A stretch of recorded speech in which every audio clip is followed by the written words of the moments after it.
I'm FLW Tour Pro Michael Neal, fresh off a second place finish here at Pickwick Lake. I had over 93 pounds, but it wasn't good enough this week. I had an awesome time here. One of my favorite techniques is offshore structure fishing in the summertime, and my favorite baits are swim baits. It's an incredible bite, and when you get a school fired up, it's just so much fun. Today I'm going to tell you a little bit about what I like to use. My favorite bait, what I actually caught most of my fish on this week, is a Lunkerhunt swimbaits. This is the saltwater version. It's a 5.5 inch. It's just the shad pattern. Shad patterns seems to be typically better on average if you've got the right watercolor. And if it turns out that you don't have the right watercolor, you may have to go with something like a sexy shad color that gives a little brightness, something they can see in the water, just to get a few bites. Sometimes they will still bite it in clear water, but it's just, I seem not to get that many bites on it. But then too, if you've got a school that you can't get fired up or something like that, you may even downsize. Something like this 4.5 inch swim bait. This week I had to employ it in my tactics a few times just to get a school fired up. I would throw the big bait in there trying to get the big bite and just simply couldn't get bites. So I went down to a smaller size and got the school fired up, and then I picked the big bait back up and got some of the bigger bites. And I'm gonna tell you something real important about swim baits. Is when you rig them, this is just a homemade 3/4 ounce jig head. When you rig them, you have to make sure that you get them real straight on the bait. These actually have a strip of mylar inside of them. So when you rig them, you want to make sure you get straight in through the nose. And when you hook these, you actually want to get the hook to go into that mylar. And then once you do that, and you run it back out, and you've got it all threaded on there, that will not slide. You can see how I got the hook through the mylar, and that mylar just keeps it on there. And there's no need for super glue when you've got that in there. And the setup I like to use when throwing a swim bait, I like a flip and stick heavy action rod. This is a 7/6 heavy Cashin with a Lew's BB1 6:1 gear ratio reel. I like a slower reel. The slower you can turn the swim bait and still keep it down there on the bottom, you're going to get the bigger bites. And fluorocarbon is an absolute necessity.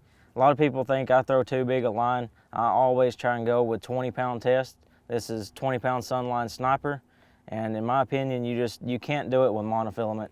You're out there fishing 25, 30 feet deep sometimes, making 50-yard casts, and you've got to have the sensitivity of fluorocarbon. A lot of people are real wary of tying knots with fluorocarbon. I still use a Palomar.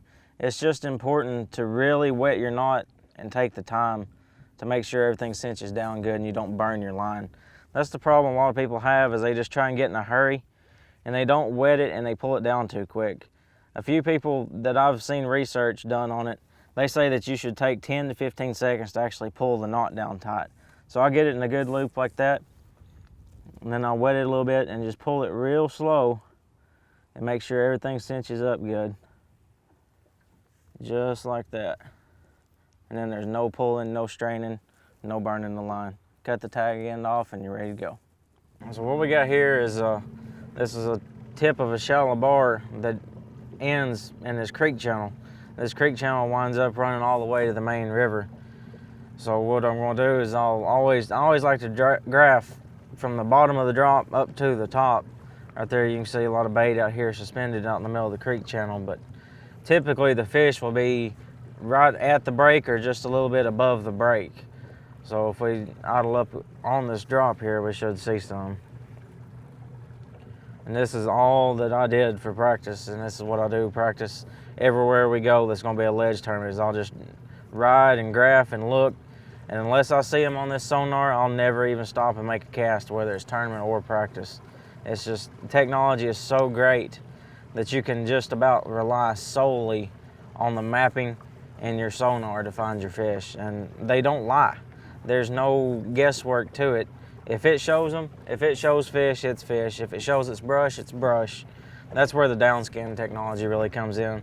Sometimes the regular sonar can be a little tricky to discern what's there, but when the downscan shows it's fish, it's definitely going to be fish. So you can see a few right there, a few scattered down the drop, and then you can see that just looks like a glob right through there on the regular sonar, but you can actually see the individual fish on the downscan.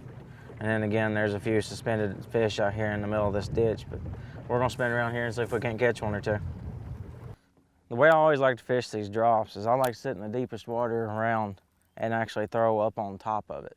A lot of people like to sit up on the top and throw out to deeper water and bring it back up. But I feel like you hang up a lot more that way, so I like to bring it down the drop through the fish. And I like to just throw it out there and let it hit the bottom, reel it real slow, 6 or 8, 10 times, and just let it fall back. I don't ever want my bait really to get above 2 or 3 feet off the bottom. Unless you really see the fish way up suspended, then you might try and count it down or something like that. But typically your best bet is to keep it close to the bottom.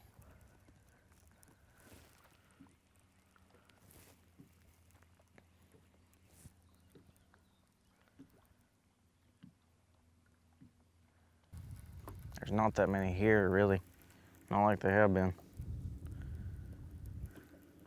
that a difference in the weather, or has it just been fished a lot? Or? Well, I mean, the water coming up, when the water comes up and these fish are out deep, they tend to a lot of times go with it. So that's not a good thing. I know at home, everywhere I've ever been, even in the middle of the summer, if they're out here and then the water shoots up and it gets up in the bushes real good, the fish go with it. I don't think it's so much that they want to be up there, it's just where the bait goes.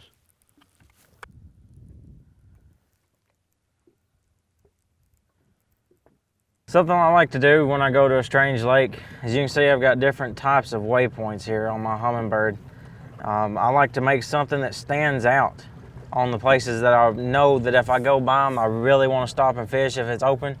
And then just some okay waypoints I leave as something else. But on a lake that I don't know, it's hard to know and look at the lake while you're running down and see exactly where you're wanting to stop and fish. So to me, it's very important to color coordinate your waypoints, make something that'll stand out so you make sure you don't miss a good school.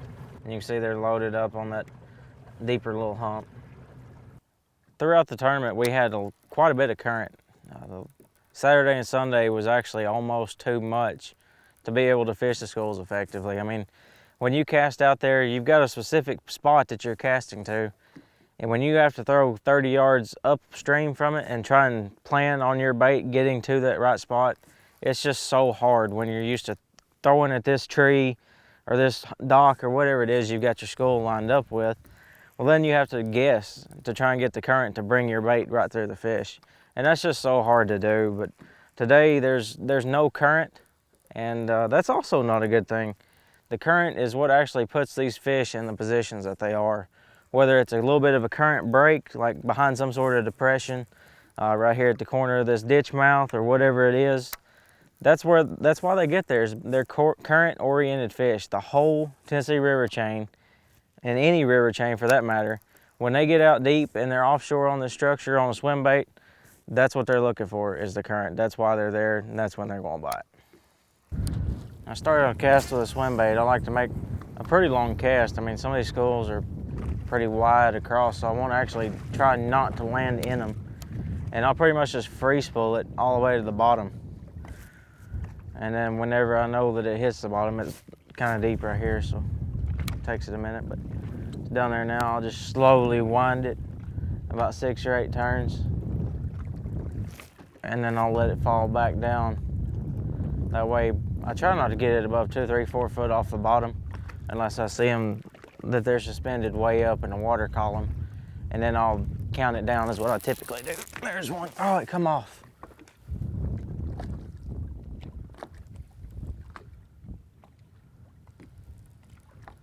If they're suspended, I'd rather count it down as to try and bring it back up from the bottom, back up to them.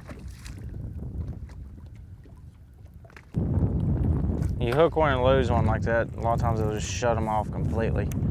Once you get that first bite, if you make a cast and you get a bunch of bumps and never hook one, a lot of times that'll shut them right back off. Or if you hook one and lose one right in the middle of the school, a lot of times you can just pretty well forget it.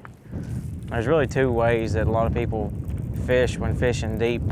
They'll either pick one spot and camp on it all day, or they'll pull up to a place and catch them until they quit biting and then rotate. If it's a tournament where there's not a whole lot of boats, it makes it a lot easier to rotate, but in something like these where you've got 160 guys that are all finding the same schools, you just about have to pick one spot and camp on it unless you can find several off the wall places.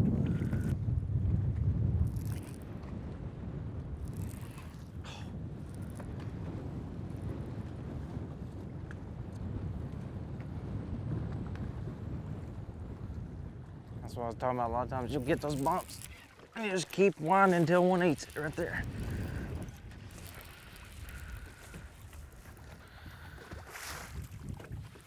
Oh, no, come here. Don't go nowhere.